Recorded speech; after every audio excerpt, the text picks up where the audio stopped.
વિદ્યાર્થી મિત્રો, ધોરણ 12 ની અંદર આપણે ચેપ્ટર નંબર 1 શેરમૂડીના હિસાબોની અંદર પ્રાસ્તાવિકમાં 2 વિડીયો જોયા. હવે આ છેલ્લો પ્રાસ્તાવિક વિડીયો છે. પછી દાખલા શરૂ કરવામાં આવશે આમનું સમજાવી. તો મિત્રો, આ પ્રકારની અંદર જે તમને થિયરિકલ પરીક્ષાની અંદર આવે છે એના વિશે ચર્ચા કરવામાં આવી છે. 2 માર્કનું થિયરિકલ એક વાક્યમાં પૂછાય છે. લાંબી બહુ મોટી વ્યાખ્યાઓ પૂછાતી નથી, છતાં પણ તમને આ પ્રકરણ વિશે જરૂરી માહિતી મળે એટલા માટે મેં આ પ્રશ્નોત્તરી બનાવી છે. ચોપડીમાં આ પ્રશ્નોત્તરી નથી. એ બનાવી છે એટલા માટે કે તમને ખાસ ખ્યાલ આવે, ભવિષ્યમાં પણ આના વિશે જાણવું જરૂરી છે. કારણ કે આ જે પ્રકરણ છે ને રિયલ ચેપ્ટર છે. જીવનમાં તમને કામ આવશે. તમે મોટા થશો ત્યારે સીએ બનશો અથવા તમે સીએ ના બનો અને તમે મોટા વેપારી બનો, બિઝનેસમેન બનો, તો શેરની ખરીદી ક્યારે કરવી, કેવી રીતે કરવી, એના વિશે આ ચેપ્ટરની અંદર માહિતી છે. તો શેર વિશે તમને સંપૂર્ણપણે માહિતી આ ચેપ્ટરની અંદર મળે છે. એટલે આ જે ચેપ્ટર છે ને એ તમારા જીવનમાં પણ ઉપયોગી થશે. આ જે માહિતી આપેલી છે ને એ તમને ભવિષ્યમાં પણ કામ આવશે. જેથી તમે ખાલી પરીક્ષાના ગુણની દૃષ્ટિએ તમે જો યાદ કરો તો એ તો ઠીક છે, પણ એને જરાક વધારે યાદ કરો તો જીવનની અંદર, જો કે અભ્યાસમાં સીએમાં આગળ આવશે જ, પણ છતાંય તમે એને યાદ કરો એટલા માટે મેં આ વિડીયો બનાવ્યો છે. મિત્રો, અનામત મૂડી અને મૂડી અનામતમાં ફેર શું? શબ્દો ખાલી આગળ પાછળ છે, પણ મિનિંગની અંદર ઘણો ફરક છે.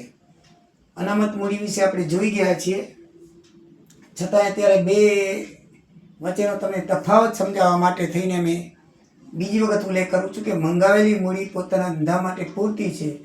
ભવિષ્યમાં વધારાની મૂડીની જરૂર નહીં પડે તેવું જણાય ત્યારે કંપનીના સંચાલકો શેર હોલ્ડર્સની સભામાં ખાસ ઠરાવ પસાર કરી નહીં મંગાવેલ મૂડીને અનામત રાખે છે, જેને અનામત મૂડી કહેવામાં આવે છે. મિત્રો, તો દાખલા તરીકે દાર્શનિક કિંમત 10 મૂળ કિંમતે શેર બહાર પાડ્યો હોય તો શેર ઘણી વખત 10 રૂપિયા ઉઘરાવવામાં આવતા નથી અને શેર દીઠ હપ્તા કરવામાં આવે છે. 2 હપ્તા કે 3 હપ્તા.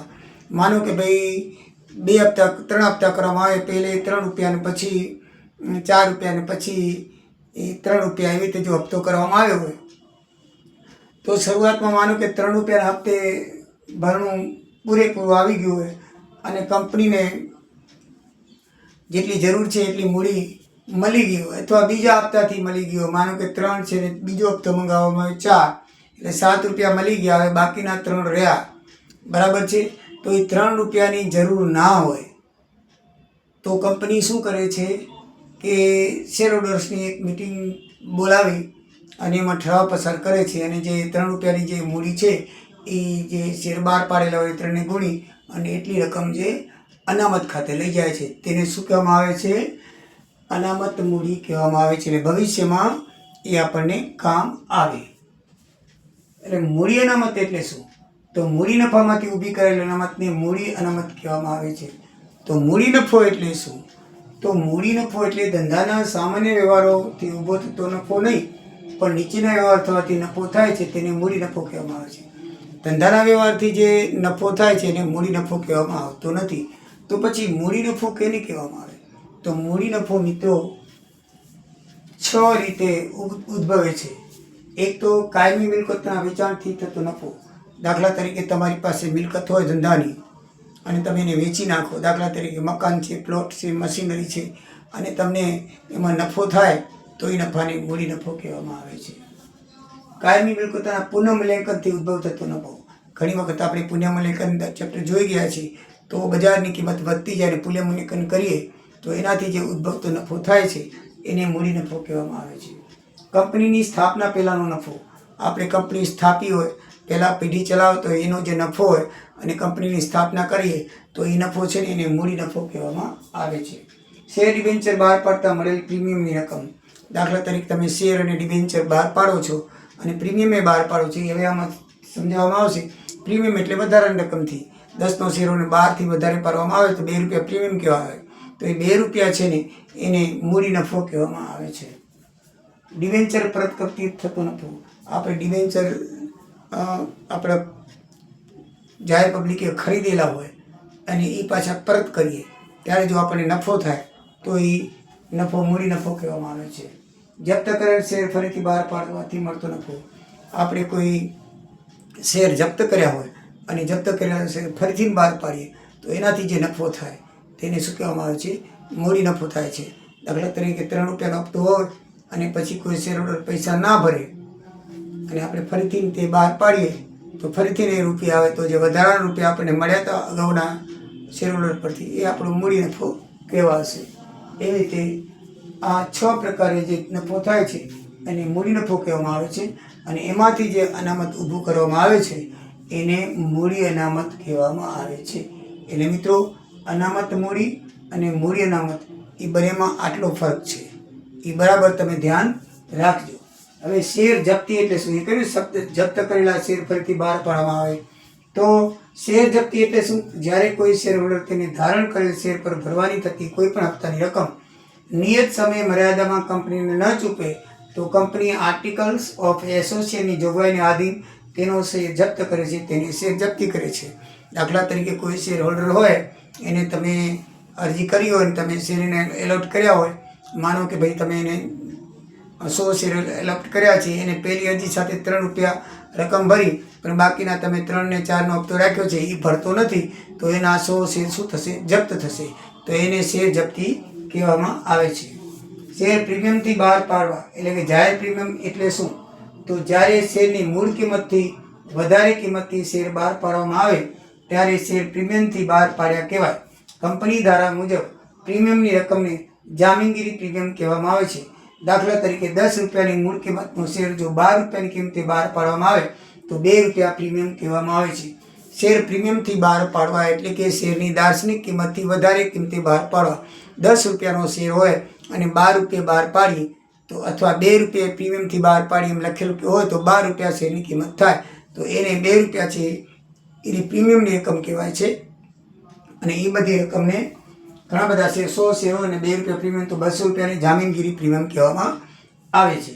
શેર વટાવથી બહાર પાડવા એટલે શું? વટાવથી શેર બહાર પાડવા એટલે કે શેરની જે દાર્શનિક કિંમત છે એના કરતાં ઓછી કિંમતે બહાર પાડવા એને વટાવથી શેર બહાર પાડે કહેવાય.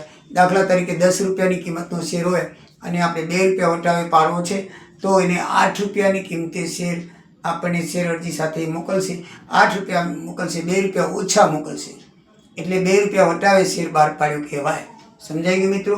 પછી 3 રીતે શેર બહાર પાડવામાં આવે છે. શેર પ્રીમિયમથી બહાર પાડવા, વટાવથી બહાર પાડવા અને મૂળ કિંમતે બહાર પાડવા.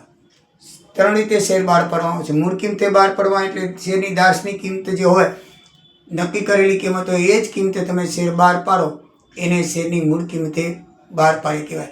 દાખલા તરીકે તમે 10 રૂપિયાની દાર્શનિક કિંમત નક્કી કરી હોય અને 10 રૂપિયા શેર બહાર પાડો તો એ મૂળ કિંમતે શેર બહાર પાડ્યા કહેવામાં આવે છે. કયા શેર વટાવથી આપી શકાય? આમાં તમે મેં લખ્યું કે શેર વટાવથી બહાર પાડવા એટલે શું? તો શેરની જે દાર્શનિક કિંમત હોય મૂળ કિંમતથી ઓછા હોય એ કિંમતે બહાર પાડી તો એને શેર વટાવથી બહાર પાડ્યા કહેવાય. પણ મિત્રો હવે કંપની ધારાની 2013 કલમ 53 મુજબ હવે શેર બહાર પાડી શકાતા નથી. વટાવથી શેર હવે પાડવાનું બંધ થઈ ગયું છે. કંપની ધારા નંબર પહેલો જે 1953નો કાયદો હતો એ મુજબ પાડી શકાતા હતા પણ હવે એ 2013 મુજબ એ બહાર પાડી શકાતા નથી. એટલે કોલમ નંબર 53 બરાબર છે એ શેર બહાર નથી પાડતા. એટલે પહેલાં જે 1956નો કાયદો હતો, 53નો નહીં પણ 1956નો જે જૂનો કાયદો હતો એ કાયદાની અંદર શેર બહાર પાડી શકાતા વટાવથી, પણ 2013થી આ કાયદો સુધરી ગયો છે અને હવે 2013ની કલમ નંબર 53 મુજબ હવે આ શેર બહાર પાડી શકાતા નથી. તો પછી કયા શેર વટાવથી બહાર પાડી શકાય? તો લખ્યું છે કંપની ધારા 2013ની કલમ નંબર 54 મુજબ કંપની તેના કર્મચારીઓ કે ડિરેક્ટરોને તેના કામના બદલામાં જે શેર આપે છે એ શેરને શું કહેવામાં આવે છે? સ્વેટ ઇક્વિટી શેર કહે છે અને તે વટાવથી આપી શકાય. જો અત્યારે કંપની ધારા 2013 મુજબ કલમ 53 મુજબ શેર વટાવથી બહાર પાડવાની મનાઈ છે, પણ કયા શેર બહાર પાડવામાં આવી એવું તમને પૂછવામાં આવે તો કંપની ધારા કલમ નંબર 54 મુજબ કંપની તેના કર્મચારીઓ કે ડિરેક્ટરને તેમના કામના બદલામાં જે શેર આપે છે એ શેરને શું કહેવામાં આવે છે? સ્વેટ ઇક્વિટી શેર કહેવામાં આવે છે અને તે વટાવથી આપી શકાય છે. શેરનું અતિભરણું કોને કહેવાય? જાહેર ભરણામાં અરજી કરતી વખતે બહાર પાડેલ શેર કરતાં વધુ અરજીઓ આવે તો તેવા ભરણાને અતિભરણું કહેવામાં આવે છે. બાકીની અરજીઓ અરજદારોને પરત કરવામાં આવે છે અથવા તો જે અરજદારો છે એને અંશત શેર ફરવામાં આવે છે અથવા કંપની પોતાની મરજી મુજબ શેર બહાર પાડી અને બધાનો સમાવેશ કરે છે અને ન સમાવેશ કરે તો અરજદારોને શું કરે છે? નાણાં પરત કરે છે. શેરનું લઘુભરણું કોને કહેવાય? જાહેર ભરણામાં અરજી કરતી વખતે બહાર પાડેલ શેર કરતાં ઓછી અરજી આવે તો તેને લઘુભરણું કહેવાય. દાખલા તરીકે જાહેર 1 કરોડના આપણે શેર જાહેર કર્યા હોય અને આપણને 1.25 કરોડની અરજી આવે તો એ વધુ તો એ શેરનું અતિભરણું કહેવાય. પણ 1 કરોડના શેર બહાર પાડ્યા હોય અને આપણને 80 કરોડ રૂપિયા આવે તો એ લઘુભરણું કહેવાય. શું કહેવાય? લઘુભરણું કહેવાય. શેર મૂળ કિંમતે બહાર પડાવી થઈ ગયું. આઈપીઓ એટલે શું? Initial public offer.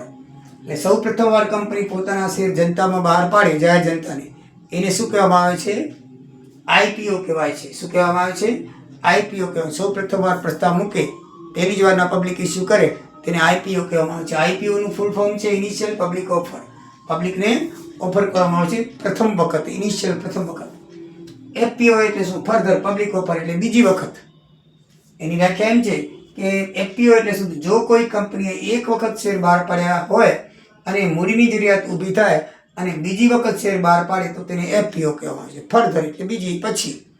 એના ઉપરથી જ ખબર પડી જાય. એટલે બીજી વખત શેર બહાર પાડે તો એફપીઓ અને પહેલી વખત શેર બહાર પાડે તો આઈપીઓ કહેવામાં આવે છે.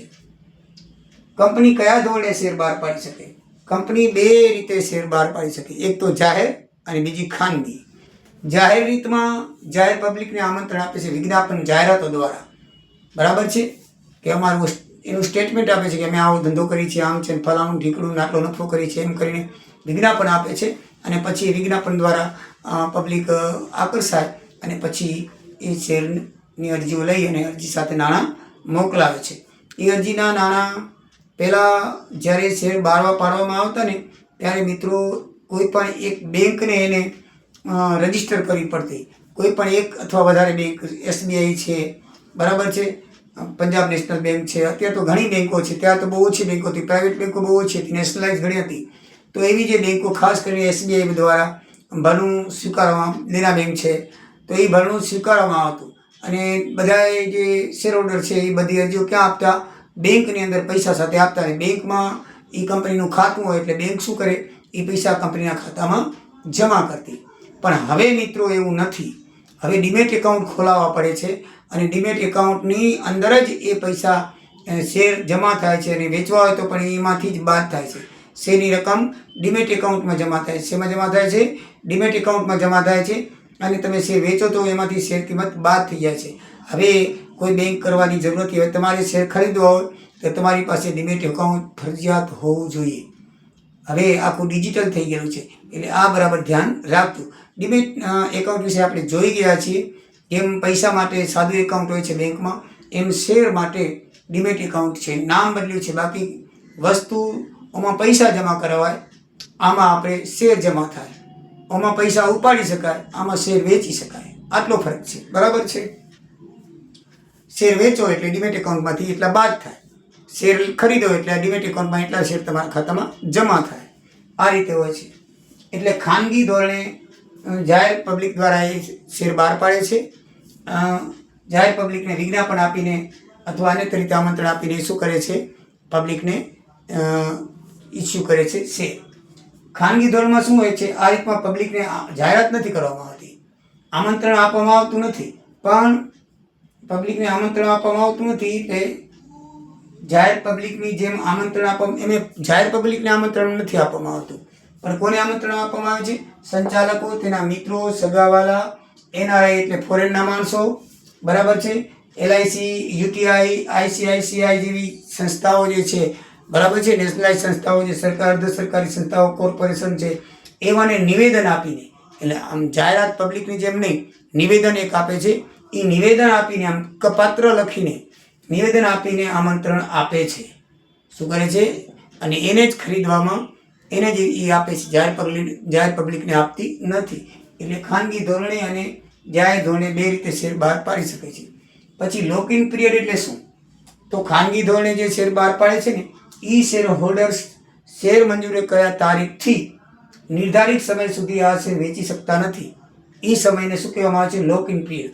હવે જો તમે જાહેર પબ્લિકમાં તો તમે શેર આ લીધા ને કાલ તમને ફાવે તમે વેચી શકો. કોઈ લેનાર હોય તો 10 રૂપિયાનો શેર હોય તમને કોઈ 2-4 દીમાં મળે કે 12 રૂપિયાનો લે છે તમે વેચી શકો. પણ ખાનગી ધોરણમાં એવું હોતું નથી. ખાનગી ધોરણમાં અમુક સમય સુધી તમે શેર ના વેચો એમ તમને લખી દેવામાં આવે છે કે ભાઈ આ શેર તમારે 5 મહિના કે 2 વર્ષ કે 1 વર્ષ વેચવા નહીં. તો આ જે સમય છે ને એને શું કહેવામાં આવે છે? લોક ઇન પિરિયડ કહેવામાં આવે છે. ખાનગી ધોરણે ખરીદેલા શેર હોલ્ડર્સ હોય એને અમુક મુદત સુધી શેર વેચવાની મનાઈ હોય છે. એટલે એનો નિર્ધારિત સમય હોય છે. આ શેર વેચી શકે નહીં. એ સમયને શું કહેવામાં આવે છે? લોક ઇન પિરિયડ કહેવામાં આવે છે. તો મિત્રો લગભગ બધી થિયરી પૂરી થઈ ગઈ છે આમનો સિવાય. તો નેક્સ્ટ વિડીયોમાં આમનો જોઈ અને આપણે દાખલા જોઈશું. જય સિયારામ, જય દ્વારિકાધીશ.